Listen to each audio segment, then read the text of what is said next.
All right. So this is Ray. Chris Cummins is here. Chris, say hi. Hello. Hey, Chris. Hello, Chris. Hello. Colleen, his wife, is also here. Hi. Hello, Colleen. Hello. And so Chris and Colleen basically became early retirees at 40 and 43, Colleen being the 40 and Chris being the 43. Chris and I worked together at Bank of America back in the early 2000s. He was a firewall guy, a security architect for about 15 years. Colleen did environmental compliance for, I guess, smaller airports and around the country, and has a master's in geoenvironmental science. So in 2016, they made the decision that they were going to quit their jobs, and if I get this right, they hatched a 7-year plan to do that. But then due to some medical problems with Chris and Colleen's father's health, they decided to pull the trigger early, and they both became, retired in 2015. They were living in Denver at the time, sold the house, put everything in a 5x10 storage container, drove to Mexico with a couple of dogs, spent the next year there. And then after that, traveled around Europe, northeastern U.S., up into Nova Scotia and Canada, the Northwest skiing, and I wound up back in the East for some period of time.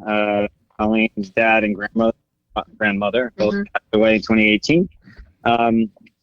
They bounced over to, I think, Madrid in 2020 early and got kicked out by COVID and wound up back in the U.S. And moved out to Oregon, where they are living now, and will be leaving there and moving to Charlotte in a couple of months. So that's the start. So I guess I'll kick it off with we'll start with Colleen.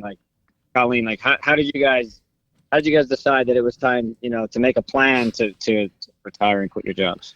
Wait, I'm sorry, can I just interrupt? I just want to get the timing right. So you hatched the 7-year plan in 2009 then to retire in 2016?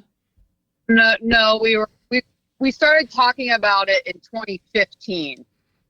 A 7-year plan, and then due to some medical, my dad getting sick and some health concerns with Chris, our 7-year plan turned into we're done now, and that was 2016. It turned into a 3-year, and then finally a 1 year, and then she came home and I had quit my job. So it just slowly, as we had this idea, as we continued to think about it, it became, how can we make this happen sooner and sooner and sooner? So we got kind of excited about it.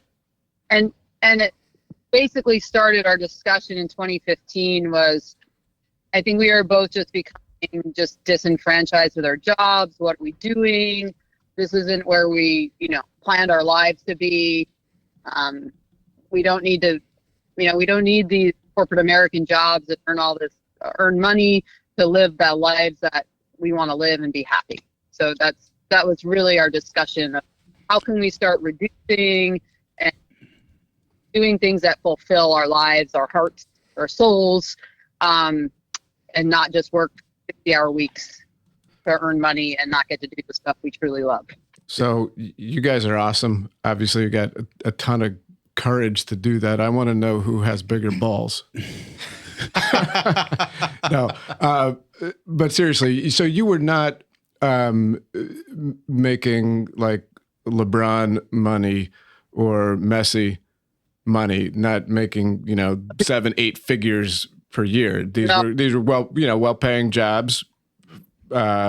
You guys worked your way up, I assume, after good college education, good jobs, but nothing like extraordinary lottery winner type money, right? No, let me pause you real quick. And we're people who talk about everything very openly, so that we don't have to be vague about it. So right now, to pull the app up, we're just below 1.3 million. The way it happened is we said, what do we need to live off of? Put a budget together, the 4% rule kind of deal, and just started having to work towards that. And so once we got kind of close, I'm like, screw it, let's just do it. So we pulled the trigger. Also, I don't have much of an education, so I don't have much of a college education at all. So, so the jobs were, I made like 150, 160 when I left, and she was about 110. And then, so it wasn't great money, but it was enough. And we don't have kids is the other big secret. So, yeah. So I have a lot of questions. Do you do any type of work now to generate income, or is it all living off of your the money you've already saved? Can we? The answer is yes. Do we? The answer is no. We have not this is our 7th year, and we have not done any work. And I don't think our lifestyle now means that we consider it better not to spend money. We don't want to consume things. We don't make any impulse purchases. We're much more mindful, and that's more of a way of how we want to live our lives and the kind of people we want to be. And so by doing that, we think, hey, we're living a better life, and shit, we can retire, and we don't buy a bunch of stupid tchotchkes and other weird things now. So, yeah, I think we kind of feel better about it. So what do you do on a regular basis to pass the time? I mean, if you're not working, you're moving a lot. So are you just going places and just checking places out and going to the next place, or what's a typical day? For the first, so let's do pre-COVID. Those first 4 years were spent, we did a year in Mexico in 2017. And during that year, we were going back and forth to see my dad and family and do some stuff there. And then we did a lot of just, traveling. It was, I said I was a planner, and my job when we first retired was planning where we're going to go, what we're going to do, how we're going to help people that need, family, friends, whatever. And we just moved around, and our time was fulfilled by experiencing new things, helping people out, being outside. And now it's amazing how full your days get. And we try to figure out how we fit everything in when we were working 40-hour weeks. But I mean, I think we read a lot. We do Spanish. We have a dog that gets a lot of exercise. We exercise. Like for Ironmans and marathons? I would say running. We don't do Ironman anymore, but being healthy. I know we've had volunteer gigs, in Oregon. We were once and twice a week. Bake my own bread. Like, our cooking is something that actually takes up a lot of our time as far as the kind of food that we eat and where we get our food from. So spend a lot of time on that. Yeah, I study Spanish every day. We both I tried to learn piano, but some things stick and some things don't. Chris, Chris has a guitar he messes with every now and again. I can juggle, and I did break my toe trying to learn the unicycle, so I sold that. So we picked up some. Credit to you for trying, Chris. That's pretty good. Oh, yeah. I believe we were on a call with you at Ray's, I don't know, 3 or 4 years ago. Ray, do you remember that? Very briefly. March 2020, that was the first early retirement summit where we were all on the table, and Ed was playing X-Wing in the other room with the boys because he wants nothing to do with retiring. So I have a question. If I remember correctly, you guys had somewhere between 1.3 and 1.6 million at that time. So that was 3 years ago. Correct. Was it 1.3 or 1.6? So we retired at about 1.1 at the height, because it is a lot of S&P 500. At the height, our net worth was just below 1.6, 1.58 or so, and currently it's at 1.29. So the fluctuations happen quite a bit just because of the market movement. So if you ask me, I've got a little app and I push the button and it gives me a number, but it doesn't change how we live or what we do. So it's just the number out there. That's just amazing, though, that in 3 years your net worth is roughly the same and you're not working. You're not, other than I'm assuming you still have your money in funds.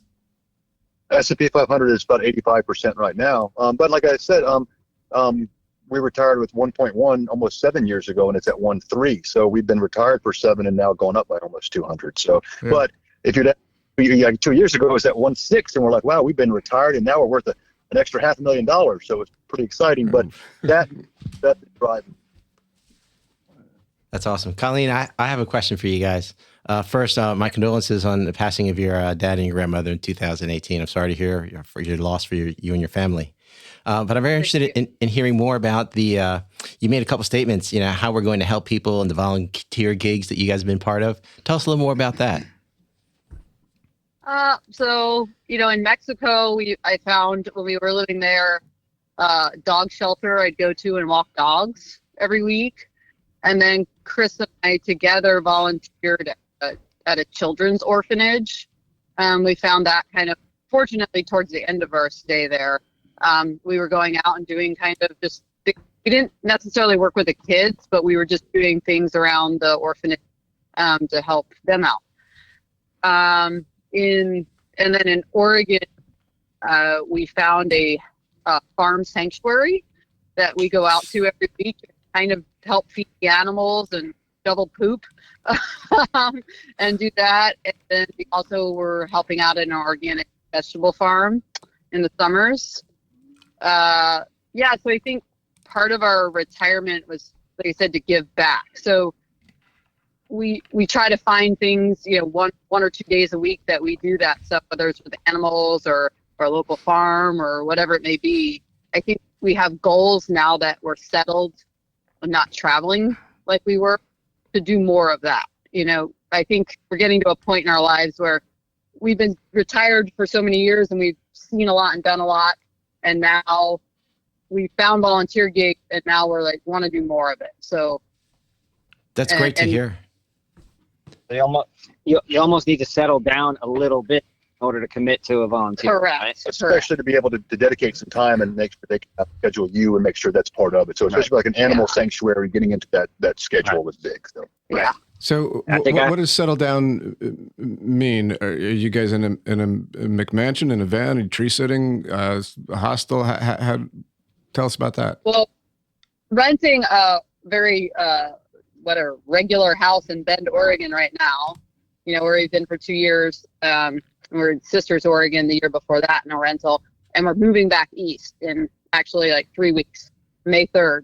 So we're just going to live in a 1,200 square foot, whatever, condo, apartment, home that takes us and a dog, a rental, and that's settling down, meaning just finding our community again. We thought when we moved to Oregon that Oregon was going to be it, but we decided that it's not. We love it, but it's not a home for us, so we're going to go back east. And one other odd thing to mention here, and we're trying to, I don't know what I guess I don't want to say it like to lose some maturity here, but you moved out of your parents' house and you had like a crappy apartment, and then maybe you had something a little bigger, and then you graduate to a house, and that's like where you want to be in America.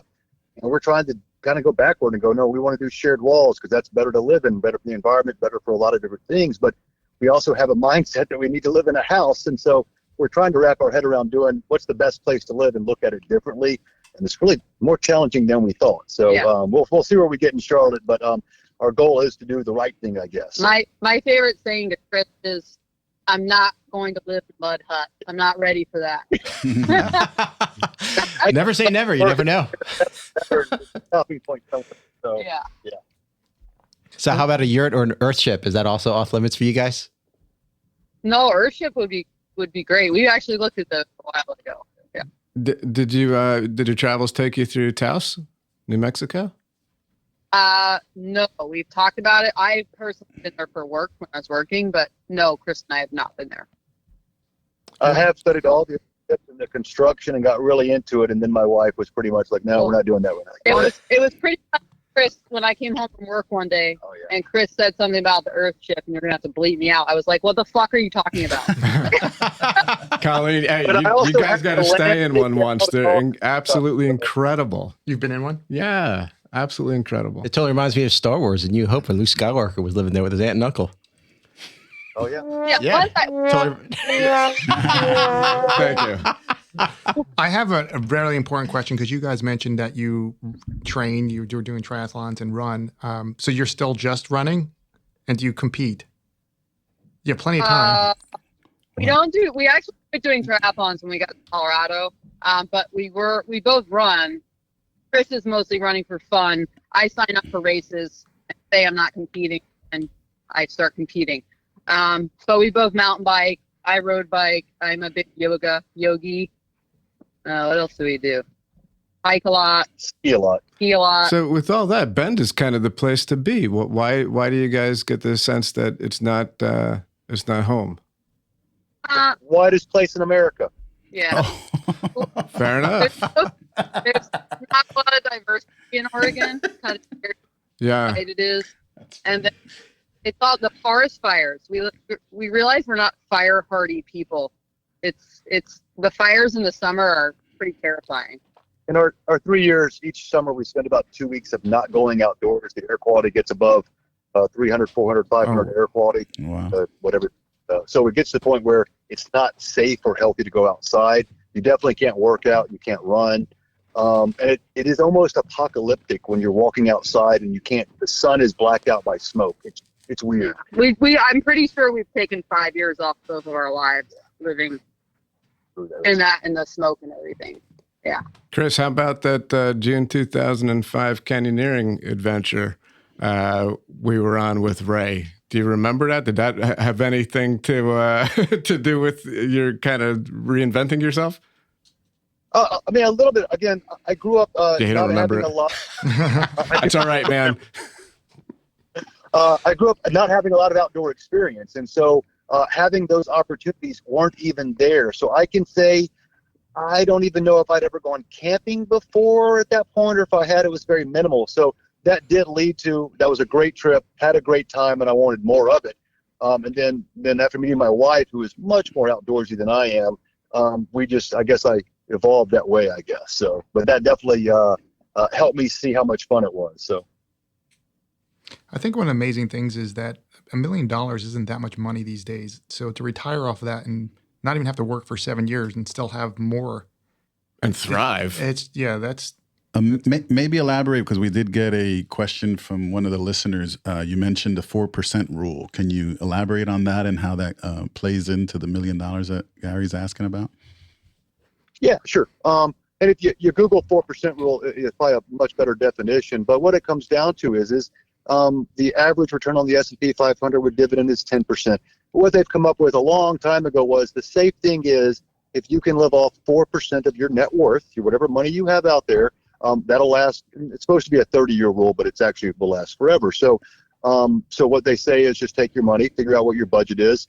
As long as that 4% kind of matches up, it's your annual expenses, that should work. And so we kind of went backwards from that, and that was getting our budget down and then kind of understanding where that number and what that number was, because our budget would dictate that. So you guys didn't actually just put it on paper. We had our budget. We were living off of it. And that's why we felt comfortable enough, because we were living in Denver on the budget that we thought we were going to have to do going forward. And we both were very comfortable. We were enjoying ourselves. We weren't giving things up. And so we said, hey, this is a lifestyle I can do, especially if I don't have to work. And so we pulled the trigger. Yeah. So you guys live fairly lean. I mean, if you're an American and all you hang out with is a bunch of Americans, sure, we live pretty lean. If you go anywhere else in the world, we live high on the hog. I mean, we spend a lot. We go out to eat. We only eat organic food. We have a 4-bedroom house with 2 bathrooms. I mean, so if you really look at it, no, we don't live lean at all. But compared to our friends with 8,000 square foot houses, yeah, we live lean. So yeah, perspective. Yeah, I think it's making, like Chris said, is when we were both working and we didn't have a retirement plan, if we saw a pair of shoes or we saw a jacket or a shirt, we just bought it, right? We didn't think about it because we were earning enough money and we didn't have debt that it didn't matter. And now it's more like, do we need the 7th pair of shoes? The answer is always yes. So now that you have time, you could say that you're comfortable with that average, because it's been 6 years, right? Is that the average that you're comfortable with, or you feel that was off? You're 4%. The 4%? I'll answer secondly. Wife, go ahead. I think 90% of the time I'm comfortable with it. And then, I have more of a problem than Chris does with this. Someone wants to do something that is outside our budget range, right? And then I'm like, shit, I want to do that. And really it's a little more money than we should spend. So I think it's also, we hang out with people that are all still working and all spend money indiscriminately.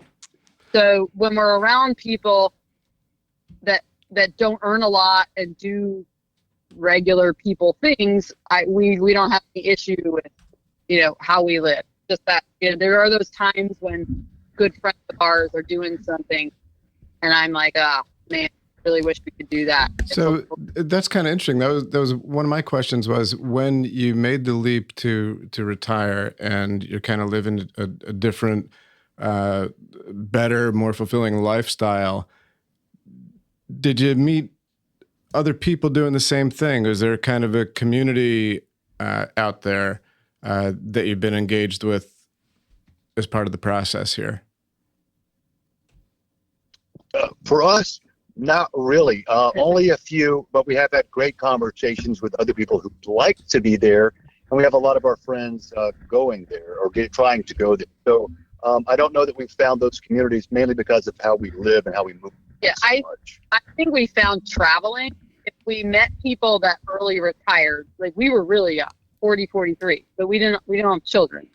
They were maybe in their 50s and retired, but they were also cardiologists or, you know what I mean? They early retired, but they had career paths that earned them way more money than Chris and I earned. So we really haven't met anyone that's in our shoes, like you said, that has the amount of money that we have and feel comfortable with it.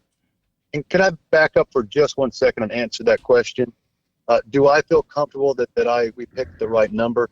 The reason my wife has to periodically say, I'm not going to live in a mud hut is because I always believe we should be improving and doing better. And at some point she realizes that I'm going to ask, can we live in a mud hut? And so she's cutting that off now. So I'm always Colleen, just think of how well insulated, how quiet, how warm in the winter, cool in the summer. Add some mud to it. I like a lot of windows. Could probably do that. Chris, I have a question for you. I know Colleen was explaining pre-COVID, you guys were living in Mexico and sometimes visiting her dad. You had mentioned earlier that you're from Mississippi. During the different travels that you guys were talking about, have you been able to keep in contact with your family? Are they still in that area in Mississippi? I don't have a lot of family. I really have a mother and a sister, and I don't really speak to anyone in my family. Oh, okay. Understood. Yeah, dad somewhere. I don't talk to him. Never have. So I've got a lot of family that I don't speak to. I don't have a lot of closeness with my family. So, and to be honest with you, I don't really. My grandmother passed away a while back, and I said, "Hey, I never have to go to Mississippi again," and I kind of vowed not to. And my mother's in Alabama, and when she passes, I'll probably vow never to enter Alabama again. So, so yeah. So that's where we are there. And his sister and Chris, I mean, I'll speak. You speak to your sister. She's just in Chicago and different lives. So it's not that we don't see her, but it's not very.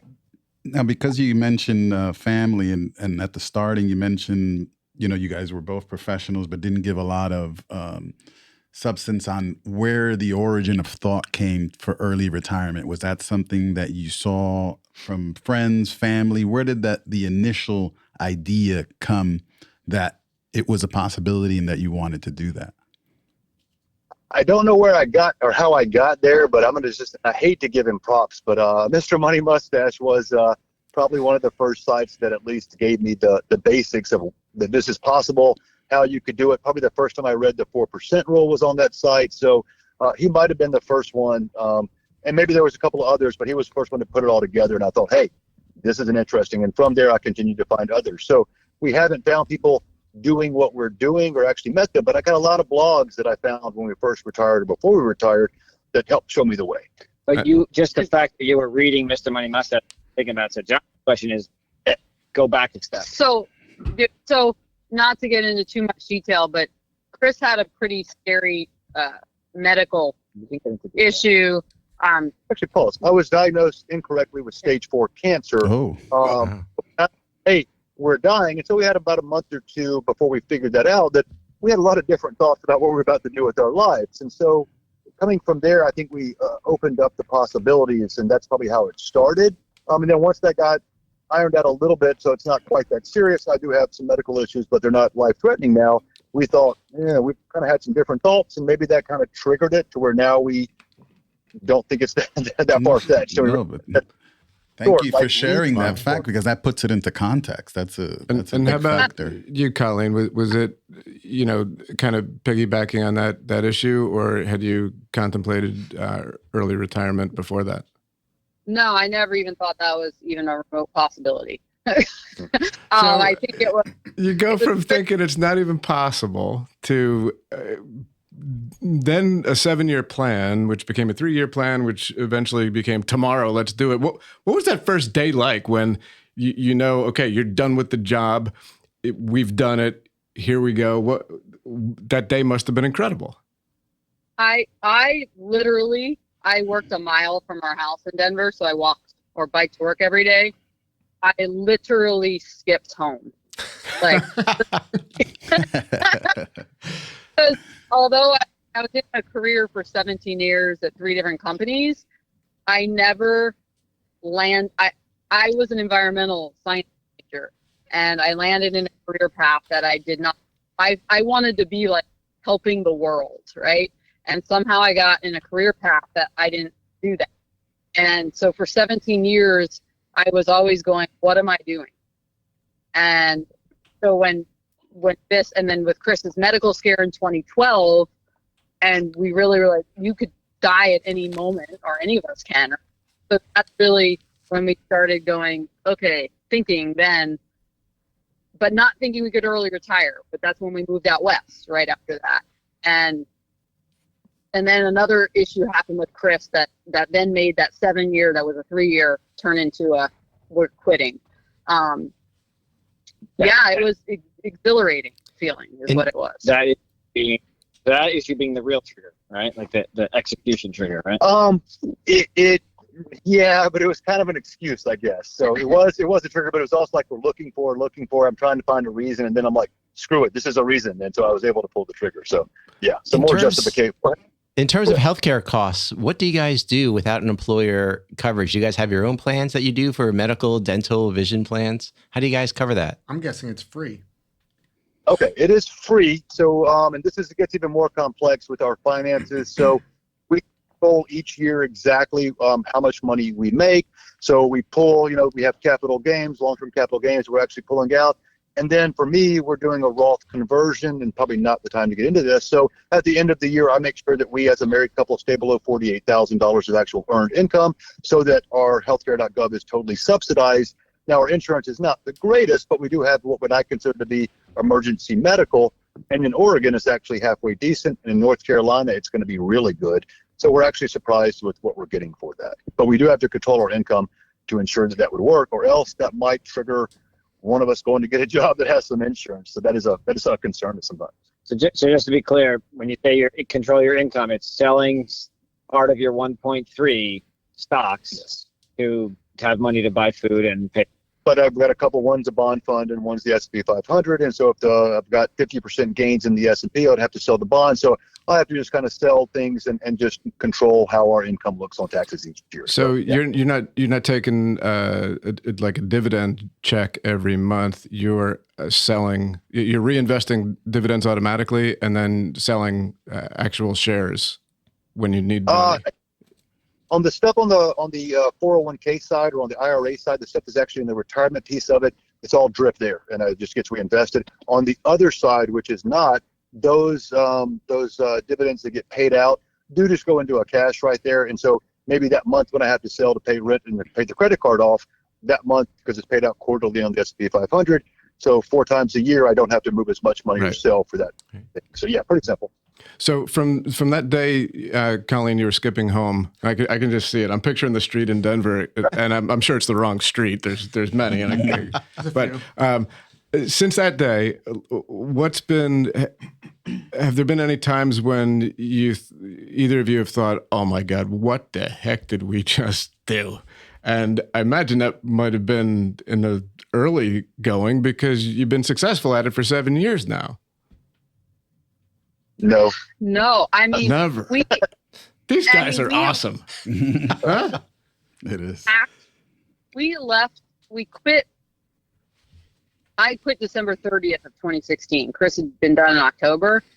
And then we sold our house. We went to Durango for New Year's. And then we came back and we loaded our dogs and ourselves in our old 4Runner and drove from Denver, Colorado to Tulum, Mexico, with neither of us speaking Spanish. That might have been the only time I was like, holy shit, what are we doing? And that being said, she quits at the end of December. There's a women's march, I think January 14th is their show in Denver.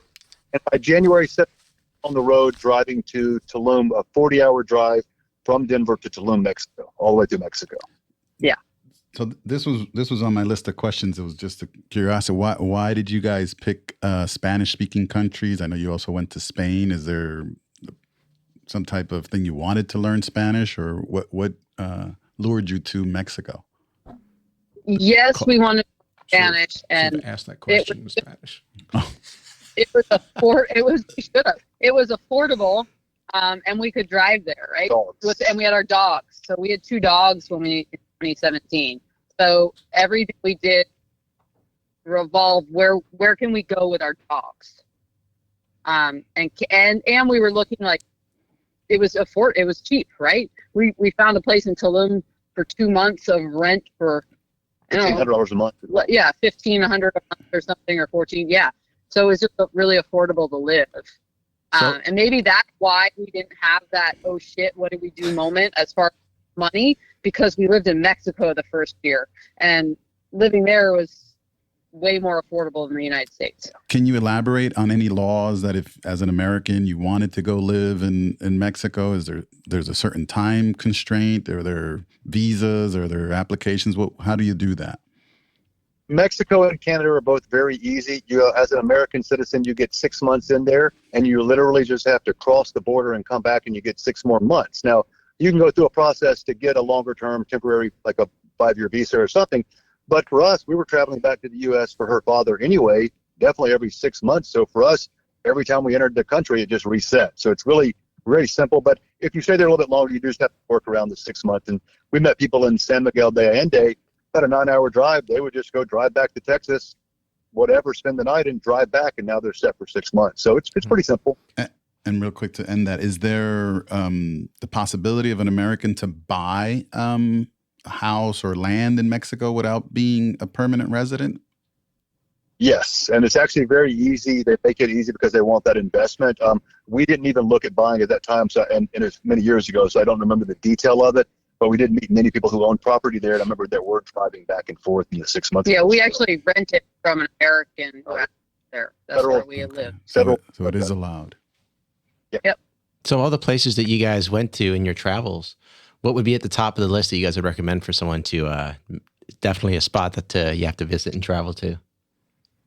Ljubljana. In Slovenia, one of our favorite places.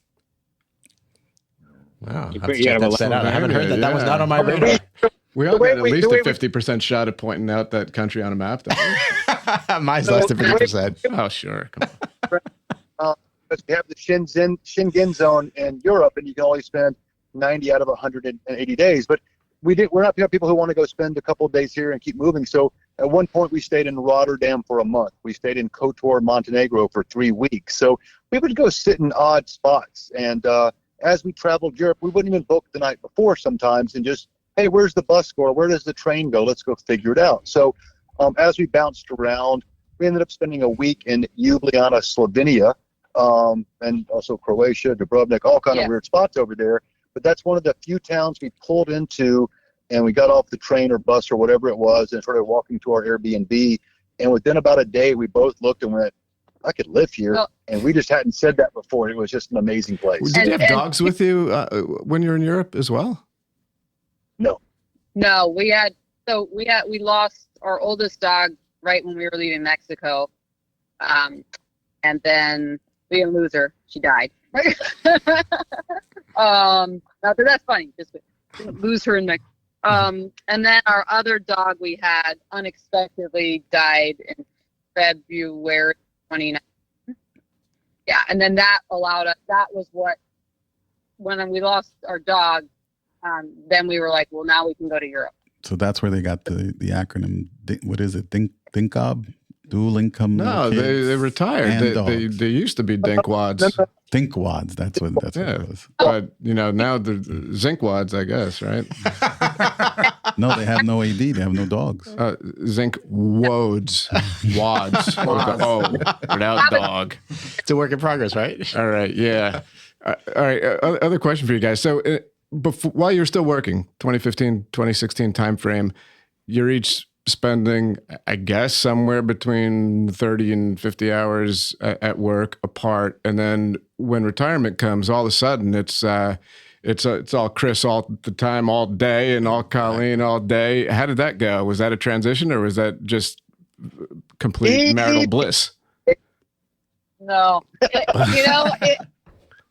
it was fine. The first 4 years of us traveling, it was fine most of the time. When there became a problem was when we came back from Madrid because of COVID, and we moved to Sisters, Oregon, where we didn't know anybody but a handful of people, and it COVID in a town of 2,000 people, and we had to be together all the time. That was where I think our heads butted for the first time. Like, we really were like, oh my God.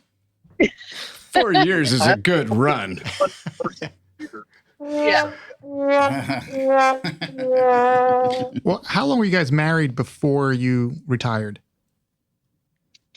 We started dating in 2007 and we got married in 2010. So, Oh, wow. So 9 years together before.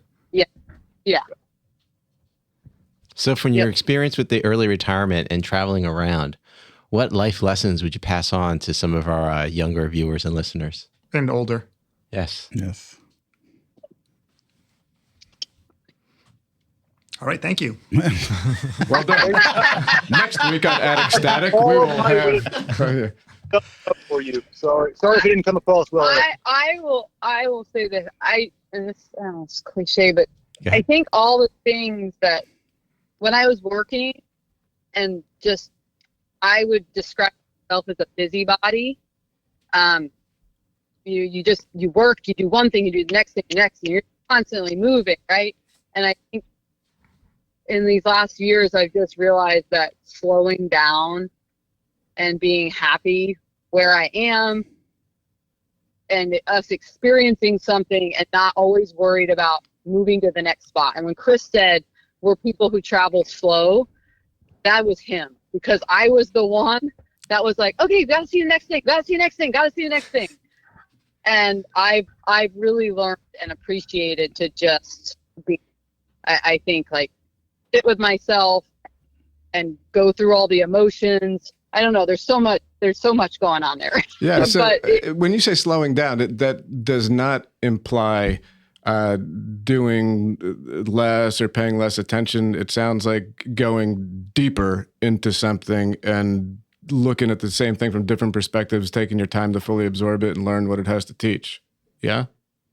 yes. Yeah, and I believe we were in Nova Scotia when I said, honey, we now have to have a 3-night minimum wherever we go. My wife would love to get there, see what she had to see, wake up, do the, and I'm like, no. I want to wake up tomorrow morning, slowly drink my coffee, start our day off slowly, and we'll just go hang out in the town and see what we have to see, and we'll slowly experience this. So we implemented that 3-night rule, and I think both of us really appreciated that change. And so once we did that, it was like we realized that not jumping to every next thing, actually sitting there and meeting somebody and having an odd conversation with somebody in a bakery was just as important and enjoyable as seeing the next world's biggest ball of yarn. And so those experiences were different now. And so that really became very enjoyable. When you meet different people as you travel, I mean, obviously the first thing out of your mouth is not, hey, look at us, we retired young. But at some point in a discussion, or if you've struck up a friendship, that might come out. I'm sure it has come out. What kind of feedback do you get? Is it more admiration, or is it like, well, you guys got lucky somehow, resentment? What kind of, I'm going to go with resentment. how do people act towards you? Most people aren't happy when other people are happy. I think it's more admiration. I think people are like, whoa. And then they start asking us a lot of questions. And it depends on how well we know the people. Like I said, I'm perfectly fine giving out all of our numbers. If you ask me a direct question, I answer directly. And if I meet somebody who just thinks we have a bazillion dollars and doesn't ask, and they just want to believe stuff, I might not share all the information. But if they actually ask, they'll go, oh, wow, and they'll figure it out. But we do have some friends who might say all the time, well, you're rich, and I don't correct them, but yeah, it's just their perspective. So, but most people are excited by what we're doing, and at least I would think admire or go, wow, I wish I could do that. but they don't think they can. Or they think they don't understand how we can fulfill our days. And we've actually had several friends now that have retired, or like not as early as us, but early. And Julie is an example. And she was so afraid, and she did it. And she's built up her own consulting job, and she realized she's like, Colleen, I'm so busy. I'm enjoying myself. I'm doing all these things I've never done. I don't need to work. So she was she worried sounds like about she's working for herself, correct? but not anymore. She stopped. She kind of thought and then she's just not doing it, right? She's doing all the other things.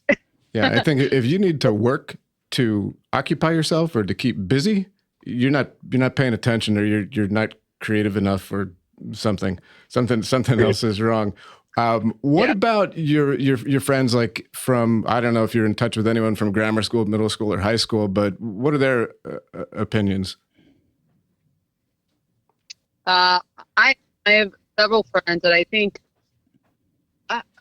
one of them I would say is just like, I don't know. He's just so busy into his own career. He owns his own business.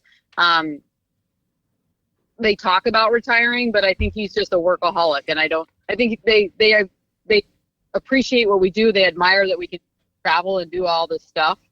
I think they would like to if they can, but they both have kids, right? I think that's the excuse we hear from friends, especially friends I've had for a long time, is like, well, we just can't because we have kids. Yeah.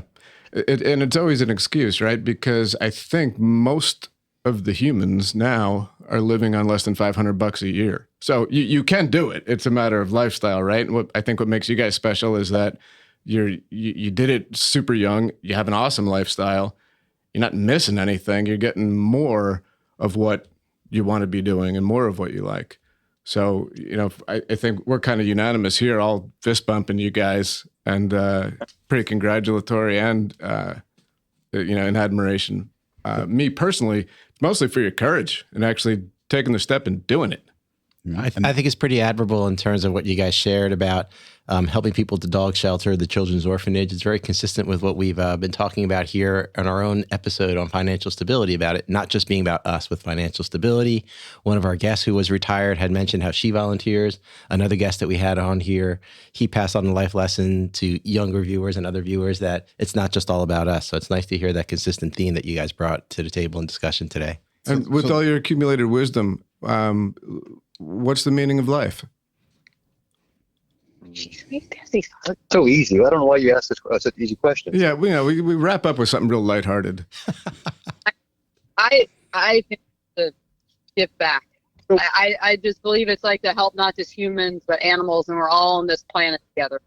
At one point, we had this conversation about, we kind of worked for 20 years, and it was 20 years making is what I consider work. And I thought, well, now we can do 20 years of giving, and then we can retire, right? And so we kind of even it out a little bit. And so that was kind of a mindset. And so we do think it's very important. But the bigger part of it is not even in that out there kind of thinking it's important. Once you start doing it, you really enjoy it. You become a better person. I mean, it's wonderful. So you may have to talk yourself into it or think about it a little bit. But once you start doing it, you realize how wonderful it is. And there is no you don't have to convince yourself to do more of it. You really want to do more. You go, hey, this is really fulfilling. I feel better about myself. I'm giving back.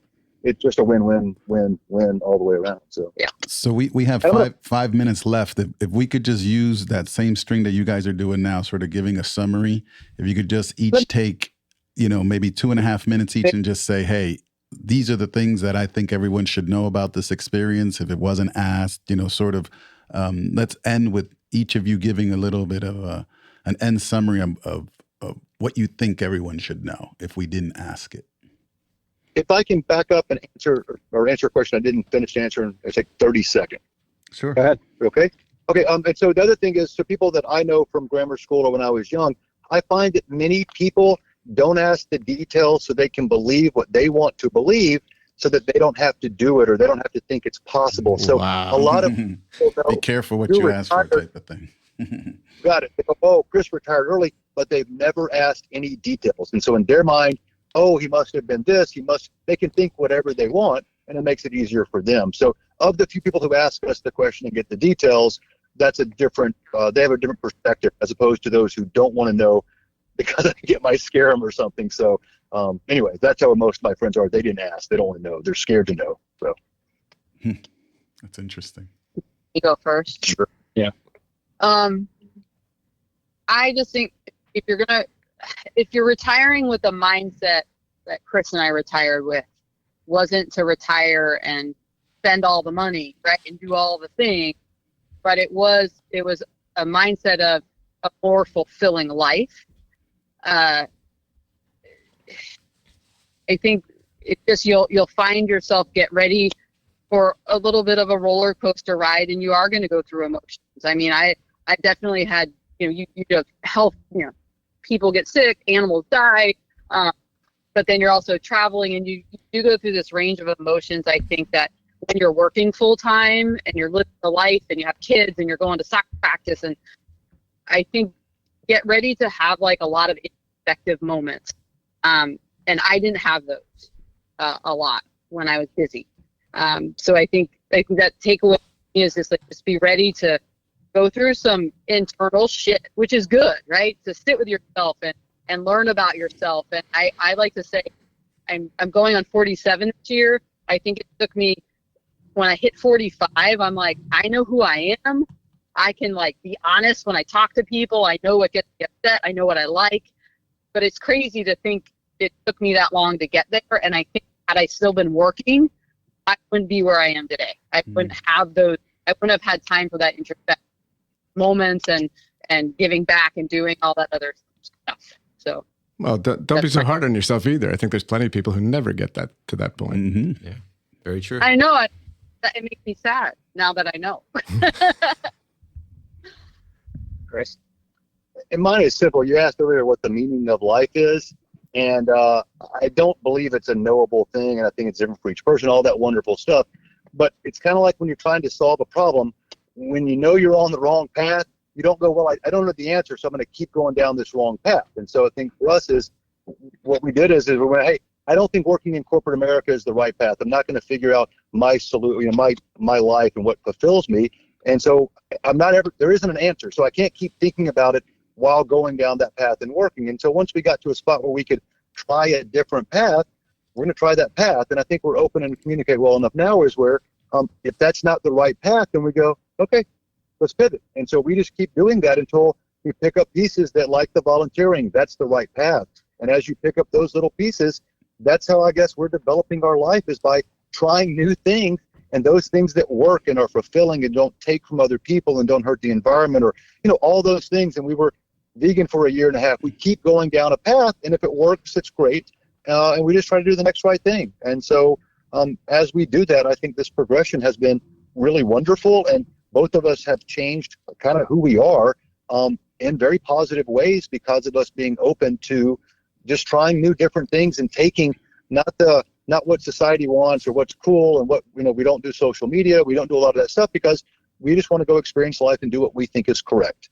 And that's a challenge sometimes when you get way involved in society and other things. So we kind of yeah. I think that it's a good to follow up on Chris is just be ready for change in who you are, what you do, and then don't be afraid of that change, and also keep wanting to change, because we grow as people, and don't go, oh no, I went down a wrong path. Go, oh, I learned something here, and then change from that if you need to, or keep it, right? Constant and never-ending improvement, and being perfectly fine with failure, because that is the only way forward. You can't learn without it. And so failure is not that same definition that everybody else has, is that you failed. It's that you learned something, and now you can go forward in a better path. So, yeah. Thank you so much for sharing that. That was part of one of my questions about the mental wellness. It just seemed that you guys have sort of reached a point where, because other people are working and have so many different things they have to do, they can't really gain that perspective. And at least that's something that I've taken out of this. I see that in you guys, and that's something to be applauded. Thank you for sharing. Awesome. You're welcome. Hey, so I think that's going to be a wrap.